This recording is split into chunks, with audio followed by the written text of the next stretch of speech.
What's up, guys? Unseen Protagonist here to showcase you my Cyberse deck profile. I'm sure you've seen it played a few times with on this channel here with about half the videos so far. So I guess make this a majority with anything Cyberse related. Reason why I kind of want to be known with this deck is because I simply like the play style and for sentimental reasons why I do like this deck. And also I just feel like I'm very successful when it comes to Cyberse decks. I'm very skilled with honestly any of them. And down the road, though, once we get that 1,000 subscriber milestone, I'll definitely see if I can showcase some more Cyberse decks.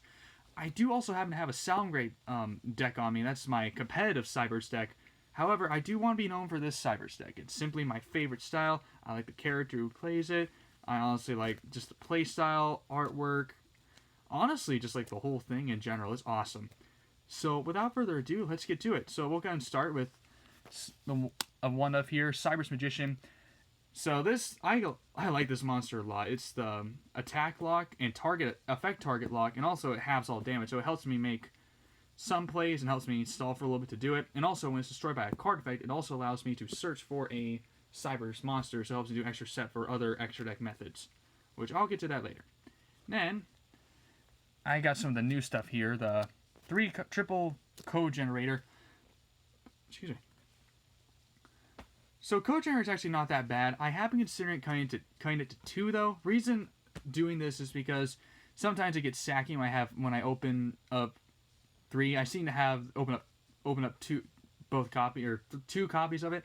I seem to have that luck where like he's a good at combo extender, yet I somehow always open up with 2 of them, and to me that's not really that good, so I don't like it.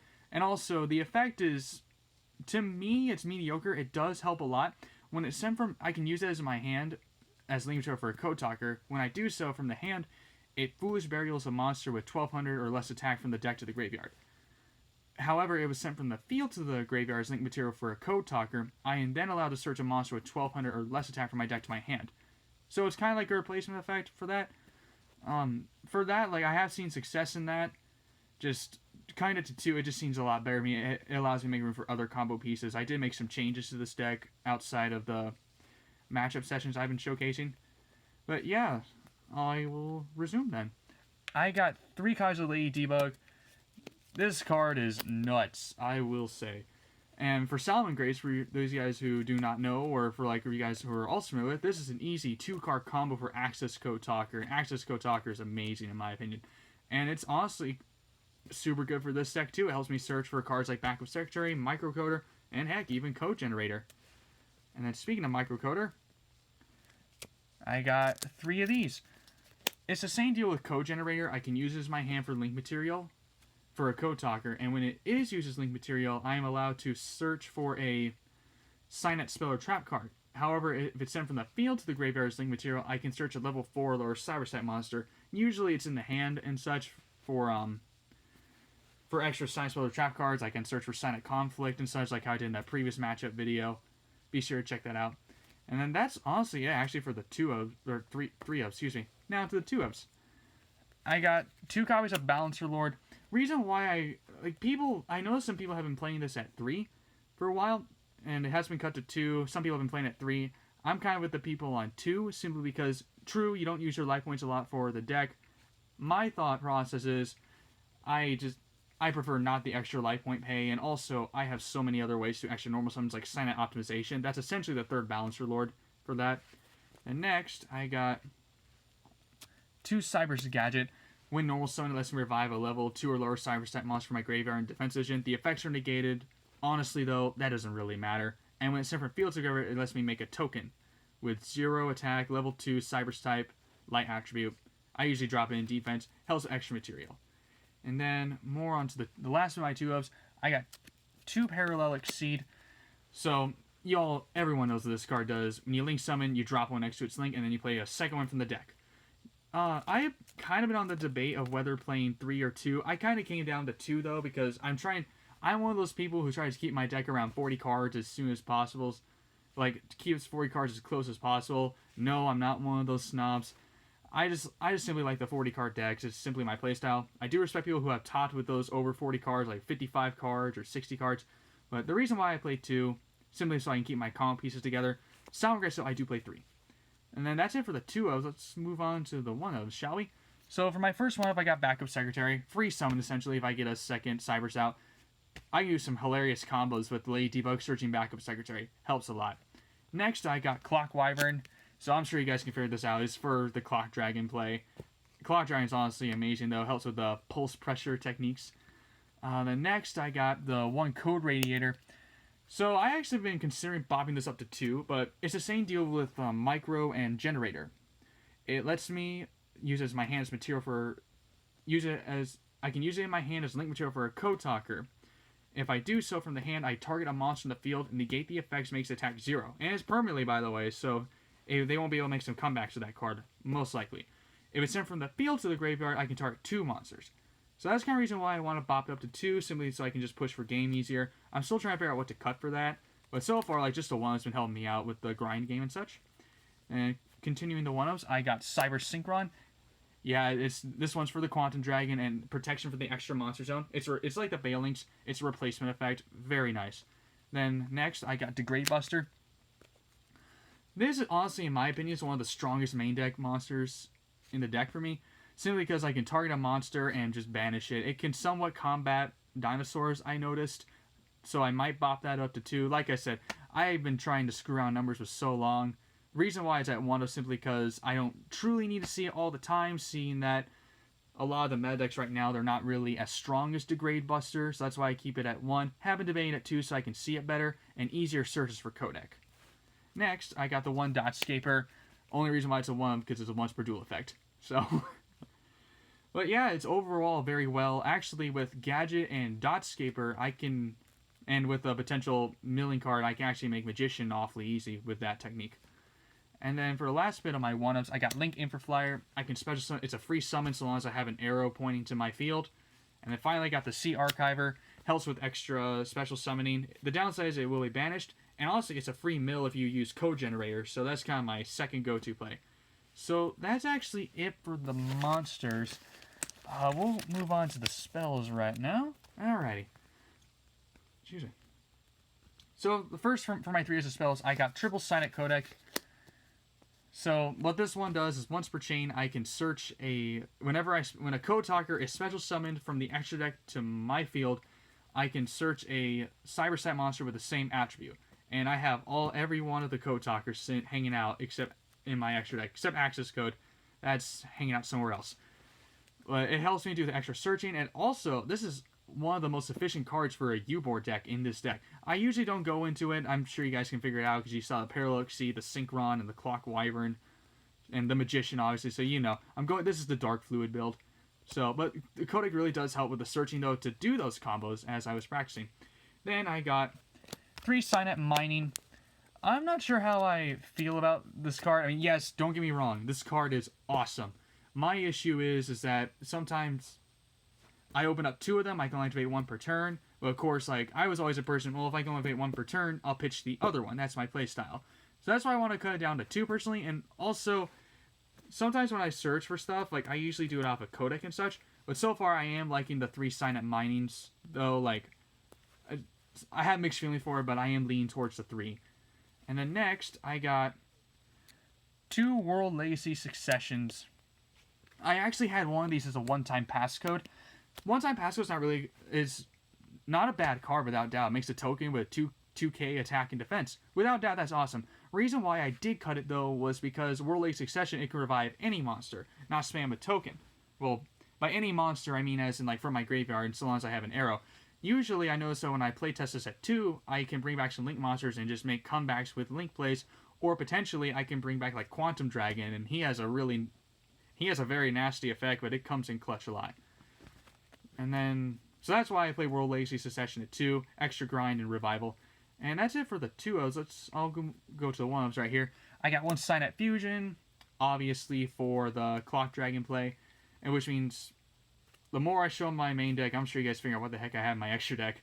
So Signet Fusion, I actually have resolved the other effect for those of you who don't know. If I have no monsters in an extra monster zone, I can actually banish a Link monster from my graveyard as another material. So sometimes I like to play another feed off the opponent's arrow, and then use the Signet Fusion to use another monster for Clock Dragon pressure. Then I got Sign Out Optimization. This is essentially my third Balancer Lord. I am bopping this up to 2. I might cut a World Legacy Succession for it. Reason why I do want to cut it, though, because the extra normal summon is nice. Though the real reason why I want to keep it, though, is for the lock effect. Because when a Code Talker battles, the opponent cannot activate any cards or effects. So this is also a very lenient going first or second card. Personally, second, though, because if you go against an Ultrageist deck with 5 set cards, you can just drop off a Code Talker and then start smacking. And of course, or any battle traps, really. It kind of seals them off, essentially. Then next, I got the Silent Ritual for the Magician play. And then for the rest of my one-ofs, I got Foolish Burial, Monster Reborn, and 1-for-1. So Foolish Burial, this one I'm kind of iffy on. Though I am liking it, though, for the free Dotscaper. So in Monster Reborn, it's a generic card. Helps me revive other monsters from the graveyard. I have used the opponent's monsters from their graveyard to make plays of my own. Then 1-for-1, same deal. I can pitch Dotscaper from my hand, make a Microcoder, Dotscaper revives, make Code Talker. And that's it for the spells. I do have some trap lineups, so simply because I like having set cards and activating them, that is what I enjoy. And that is the 2 Silent Conflicts. This card's kind of like the Salomon Great Roar. When you activate a card or effect, well, I have a Code Talker, I can negate the activation and banish it. Then the opponent cannot activate any cards or effects of that name. So if they activate, let's see here, think of a good example here. Perhaps like a Silent Optimization in the mirror match. I can activate Silent Conflict, banish it, and they have another one in hand. That card's sealed for that turn. So that's it for the main deck. And let's move on to the extra deck, shall we? So we'll start with the Fusion Monster. I only have one. I got Cyberse Clock Dragon. The downside of this card really is that he is the only monster I can attack this turn, so you kind of had to invest in him a lot in order to do it. And then next for the Synchro Quantum Dragon, his terrifying effect is if he battles an opponent's monster, quote, note that I say battle, he can actually return a monster to the hand and he can attack again if need be. So he helps with outs. So if you attack an extra deck monster that was difficult for them to set up, bounce it back, they gotta do all that work again just to make it. And finally for the Xyz monster, I got the 1 Firewall Exceed Dragon. Helps with the pressure if I have extra link monsters. So sometimes my typical boards there are Code Talker and Firewall Exceed Dragon. So not the best board, but it definitely helps though for the mysterious card setup. I'm sure you guys already know what it is. So then for links, I got the Clock Spartoy. He searches the Silent Fusion. I don't really use the other effect though. When a monster is special next to its link, I can revive a level 4 or lower Cyberse monster, which is not bad. I don't think so. The issue is though is that I actually can't play any more Fusion monsters for the rest of the turn though. So even though I always come down to the point where I have another monster that I can totally use as material for Clock Dragon build. However, due to Spartoy, I can't really extend that far, so it's kind of other potential material and pressure that I could use. Then I got the Code Talker. Reason why Code Talker's in here is just so I can do extra, better link climb and do extra dark searches if need be, if I already have Codec in my hand where I play Code Talker. Then I got the Wicked. Oh, hilarious thing about this card is that while he's link summoned, he can't be destroying battle or card effects. That usually does not matter, although when especially next to a link, I can actually banish a Cyberse from my graveyard to search a Cyberse tuner, which in this case would be Cyberse Synchron. So usually I like to banish Balancer Lord or Dotscaper because they get effects when banished. Where Balancer Lord, if it's banished, I can special summon a level 4 or lower Cyberse monster from my hand. And if Dotscaper is just banished, it just comes back. So, then, for more one-ofs, I got Cyberse Witch. Cyberse Witch is the way to help me build for rituals. The ritual is usually my going first play, simply because it helps with damage halved and attack lock, help me. I'm always a player to get a feel for the opponent's strategy. So that's what I think. Next, I got my avatar, Decode Talker. So Decode Talker, I've honestly been considering cutting him instead for my extended avatar, Decode Talker Extended, because Decode Talker, he gains 5 for every monster he points to. And if a card or effect is activated that targets a card in my field, I can sack a monster on my field to negate the activation and destroy it. So not that bad. I mean, I usually make this one going first. Extended, though, whenever I go second, this is who I go for. It just depends on the positioning, obviously. Because Decode Talker Extended gets the same effects Decode Talker, gains 500 attack points for each monster he points to. The difference, though, is instead of the Tribute to Destroy effect, when he destroys a monster in battle next to his link, he's allowed to attack again. So usually, since he has to start in the extra monster zone, typically, I usually had to take out some monsters in the zones 2 or 4 and such. But yeah, and then next up, even more for the one-ofs, I got End Code Talker, Light Search. He can shield monsters too.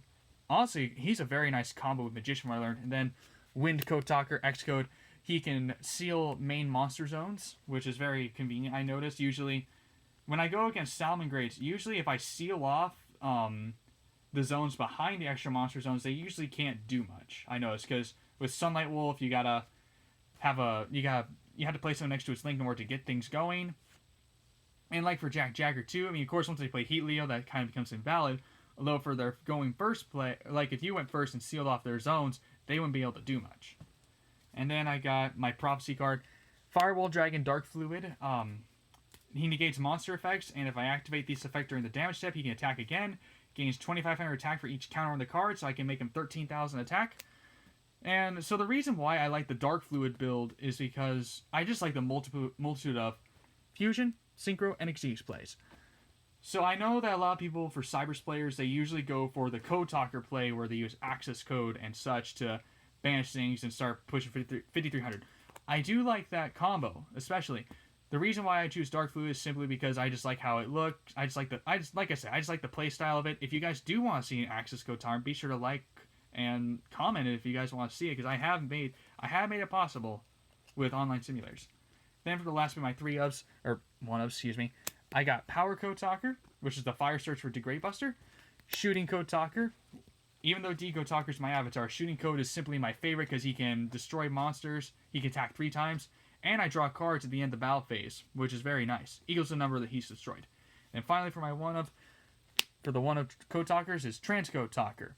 So he revives Link 3 of their Cyberse type monsters and make them immune to targeted effects, which is amazing, really. So that's it for the deck profile, guys. Be sure to like, comment, and subscribe. And this is Unseen Protagonist signing out. Into the brains.